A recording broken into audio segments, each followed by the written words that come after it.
They're human, yeah. So we all have our issues, I guess, or flaws. Or it also, it's a money thing. At least in the States, Mm. they say, hey, you're fine because you don't have the right insurance, so they don't want to deal with it, and it's a shame. But yeah, that's another book. All right. So then when you went to the hospice, right? And they start helping you learn how to take care of your mom. Yeah. So while I was there, I stayed there for several weeks. Everybody else started going home because they had their own lives, and I was never married, had no children. I did have to go back to LA every few months, but I realized that my mom deserved better, and so I had to play a bigger role in caring for her. So I didn't move back right away, but I came back in September. So a few months later, when one of her grandchildren was getting married, and I cared for her again for a couple of weeks, and I just saw the response was so positive that I think I had to, I determined I had to play a bigger role in caring for her. So I asked her for permission. I said, "You want me to come home and make sure you're treated like this for the rest of your life?" And she said, "Yeah." And so it was interesting. So I said, "All right, so if I do this, first of all, we're going to have fun." And she was okay. And I said, "Second of all, that means I'm now in charge." And her mood completely changed.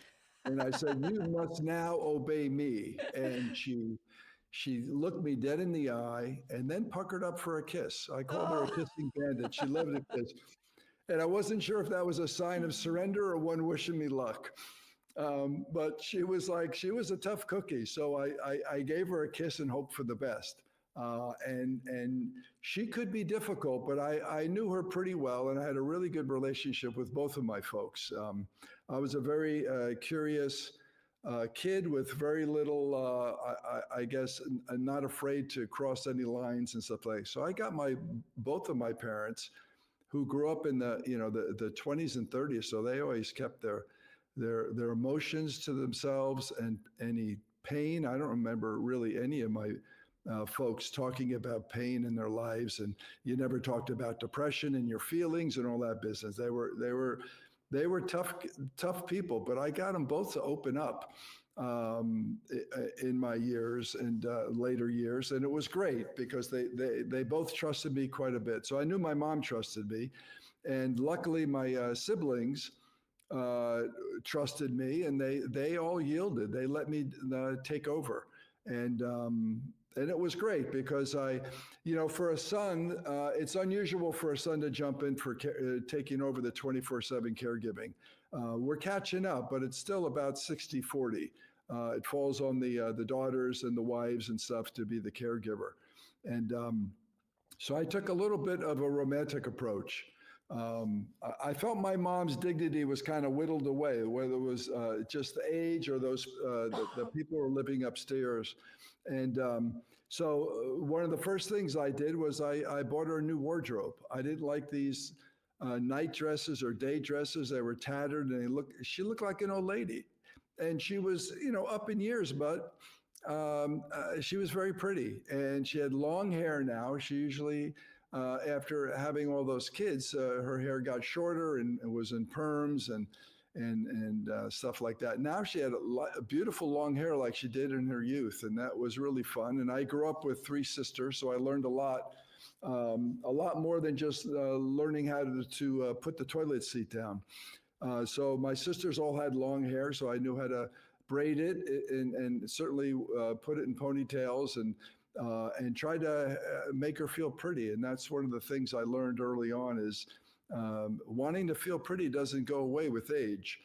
And so when mom saw the attention I was paying to her, again, she kind of blossomed, and it was infectious. The people would see how well she liked her new clothing and how well she was treated, and it was fun. And I just did it because I thought it was a nice thing for his son to do for his mom.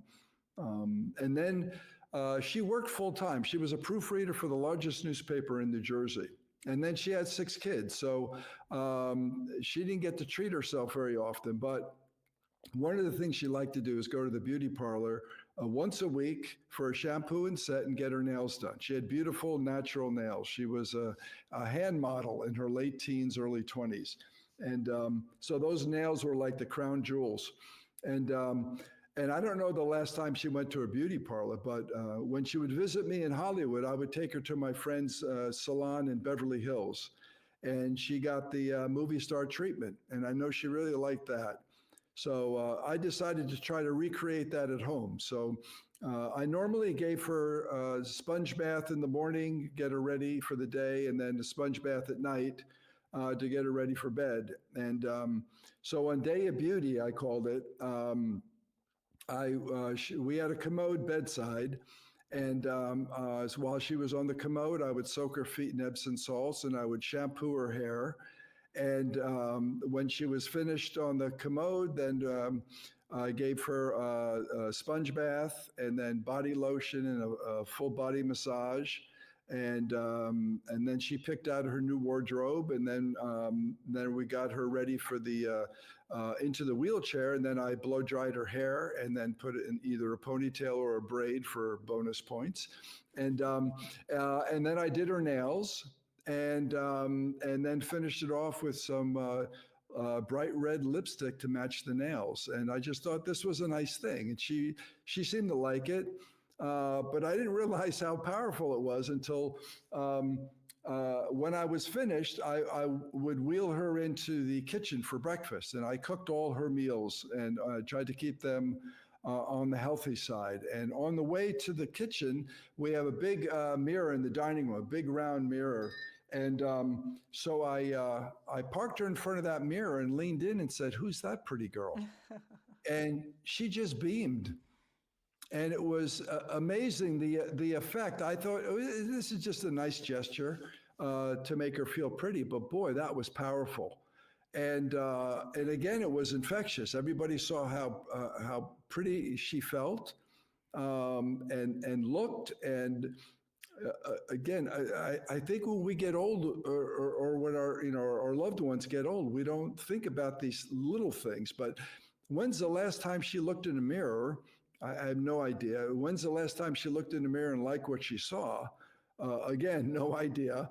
But boy, she loved what she saw that day. And so every morning before we went to breakfast, I would park her in front of that mirror and say, "Who's that pretty girl?"